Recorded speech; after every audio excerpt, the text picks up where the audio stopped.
for sticking around. Thank you for having us as well, Media Post, and all the sponsors. I hope this afternoon's as good as it was yesterday.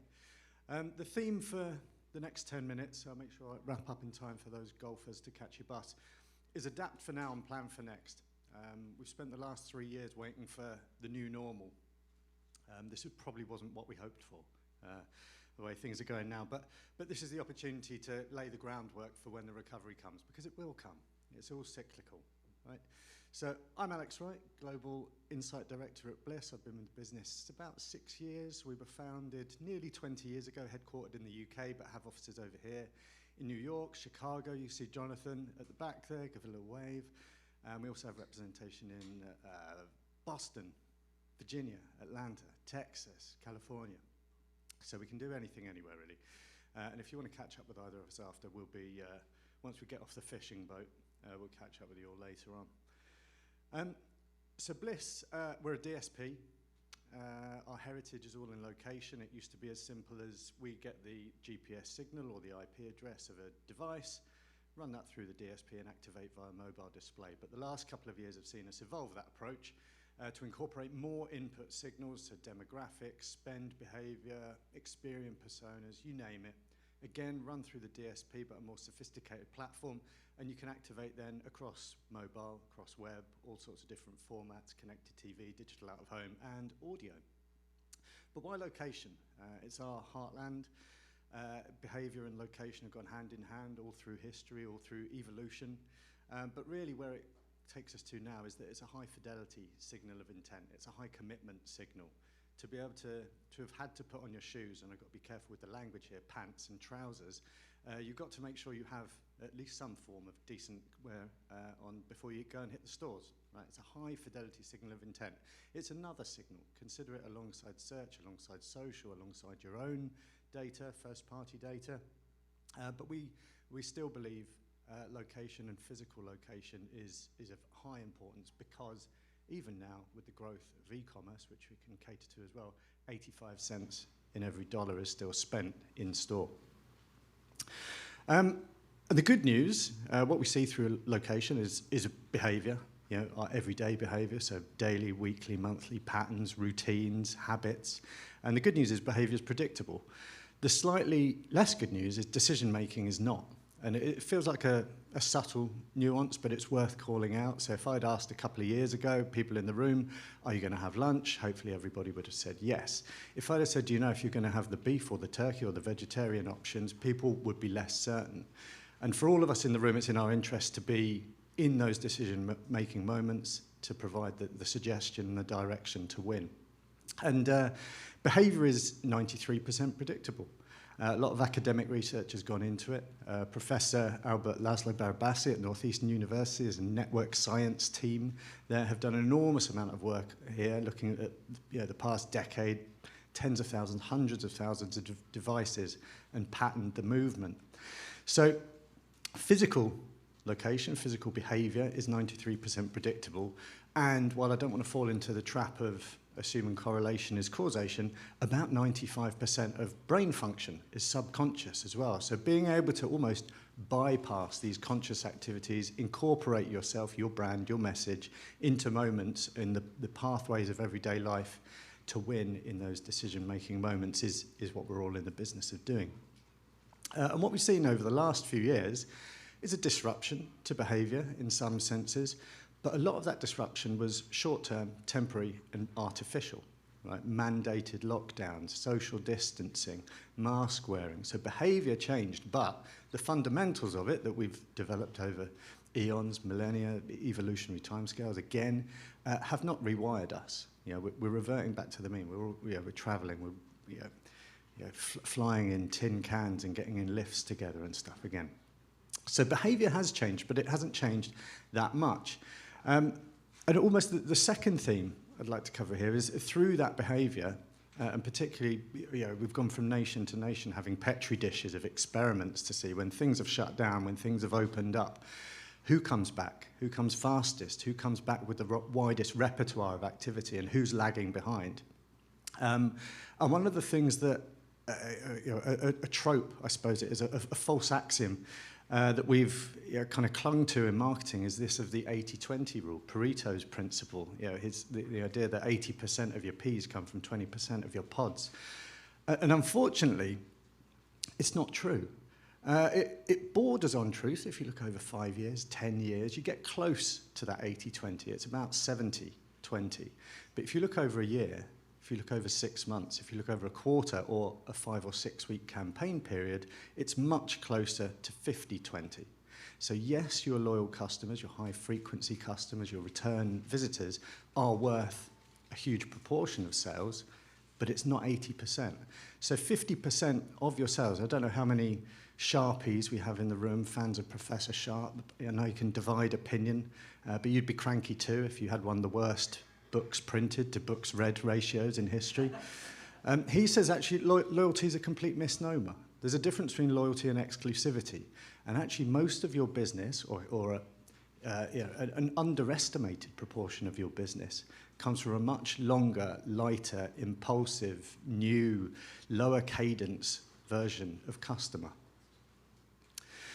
And like I said at the start, we've been waiting for what the new normal is, what the next normal is. This is probably not what we banked on, but officially, technically, this is not a recession, even if it feels like one. The idea of recession is such an ephemeral term anyway. By the time we hit the definition, 2 quarters of negative growth is a strange expression anyway, the damage has been done, right? People have been affected, and people are affected now. We hear a lot about this twin speed economy with the haves and the have-nots, and a growing proportion, unfortunately at the moment, are in the have-not camp. We're having to justify more purchase decisions more often. We're deferring purchase, delaying purchase, justifying those decisions more to ourselves. And if we look at just some of the data, this is sales data, US Census, retail spend data for 2022 compared to 2021. Grocery is up 8%. Clothing is up 6%. Department stores up 1%. Electronics have had a bit of a rough ride of it and down 8% year on year. But in the context of 8% inflation, everything's struggling, right? If most sales are below the rate of inflation, that increase of inflation, and although that's slowing, it's slowing, but it's still going up. And that's compound built on what happened last year. So people are cutting back, but they're not cutting out. Consumers will consume. We've learned this through the pandemic. We've had waves of what we've called the shock, retreat, adapt, repeat pattern. So people, they hibernate when the bad news comes. We don't like confusion. We don't like chaos. We like control. Right? That's bringing back to the behavioral theme. We like the external environment to be safe and consistent, and within that, we can be reactive, impulsive, spontaneous in our decisions. So now's the time really to be laying the groundwork for growth. So while we're in a bit of a holding pattern, a lot of consumers are in a holding pattern, the real income is getting squeezed, now is the time to buy the dip in order to benefit from the bounce when it comes. So the next year is looking slow. We reckon it might not be a recession, but the measure brought in by the Fed are to soften the landing. They say it's going to be a low and slow recovery. It's going to be a Nike swoosh in terms of the pattern of how we drag ourselves out of this. And the way we can help with this is 2 ways, well, multiple ways, but kind of leaning on this idea of a state of perpetual acquisition, I think is interesting. We've had a lot of talks this morning and yesterday about loyalty. And that's important, but it needs to be blended with the pursuit of acquisition, which is more expensive, which does take longer, which is harder, but you can't not do it. Without new customers, you do not grow. And 2 of the ways we're just going to cover in 2 short videos here. One will be lapsed shoppers, and one is competitor conquest. So this is our Audience Explorer platform. Contact Jonathan or myself afterwards if you want to log in, freely available. And what we've got here is we picked out Nordstrom. So department store, one of the sectors of retail that are a huge sector, but had a very challenging last year and are going to have another challenging this year. So we've picked Nordstrom in here.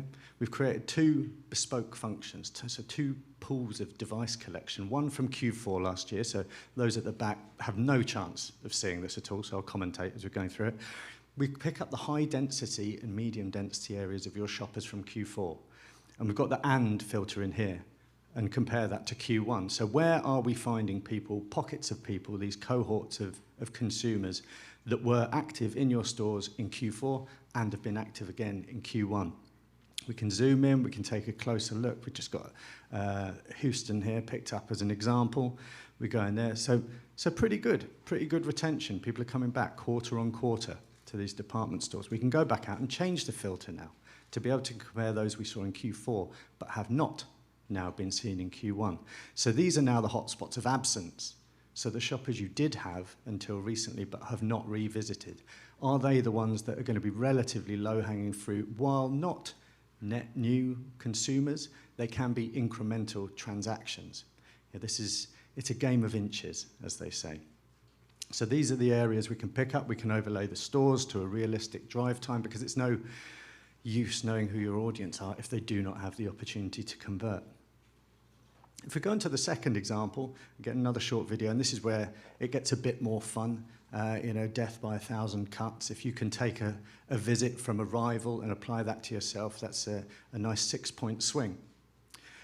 So we go back into the platform, pick our country, pick our audience now. So what you'll see here, if you've got hawk-like vision, is a list of the taxonomy we've got here. So all verticals are covered, so various forms of retail, QSR, autos, travel, tourism, theme parks, you name it.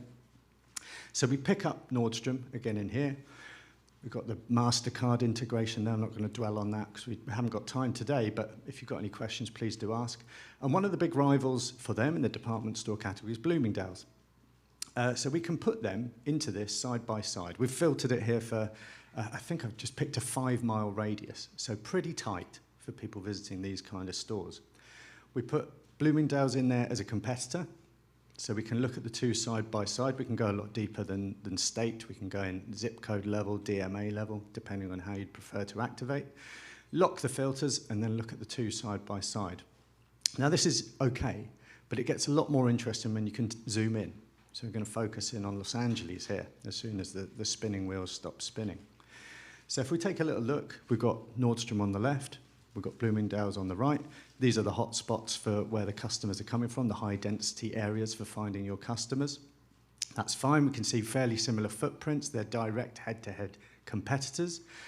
But then what we can look at is the difference between where your exclusive footprint is, their exclusive footprint, and where you can fight tooth and nail on the ground with them. So the green areas are Nordstrom, the darkish purple, the bluish colour are Bloomingdale's, and then we've got the purple patches where you are going head-to-head for every customer and every transaction in that market. So this is the kind of thing we're talking about when we say lay the groundwork, adapt for now, find out where those people are, start communicating with them now, because as things pick up, as the economy starts to recover, this is where you get magnitudes of reward for that investment that's going on now. So just to wrap up, the theme, as I've probably laboured hard enough, is one of acquire, acquire, acquire. Yes, retention is easier. They're your known knowns, I suppose. I think it was Donald Rumsfeld, maybe a lot that coined this phrase, your known knowns, your known unknowns, and various other confusing forms of speech he put along with that. But acquisition cannot be done without. Without new buyers, you do not grow. So adapt for now, plan for next. It's a flat market now, but recovery will come. Be ready to ride the wave of acceleration. Without new buyers, you do not grow. So regular buyers will hit a maximum purchase cadence. Diminishing returns will come from those platforms. So it's one thing to mine them, to exploit them, but you then also need to explore. They say not all bees do the waggle dance. You've got to find the next meadow, find the fresh flowers. So pick your battles, then choose your assets. And it goes back to, I think, some of the themes that we talked about yesterday, about going back to basics, marketing 101. Understand your audience, not just who they are and what they do, but where they are, where to find them, where the opportunities to drive them in store and disrupt that decision-making journey is. From that spills out your message, spills out your creative, your channels, and then according to their a la carte options, whatever channels you choose. As I said, logins freely available, so come and grab us if that's something of interest. We'll do you a crash course, we'll get you the login. And thank you very much. Enjoy the afternoon.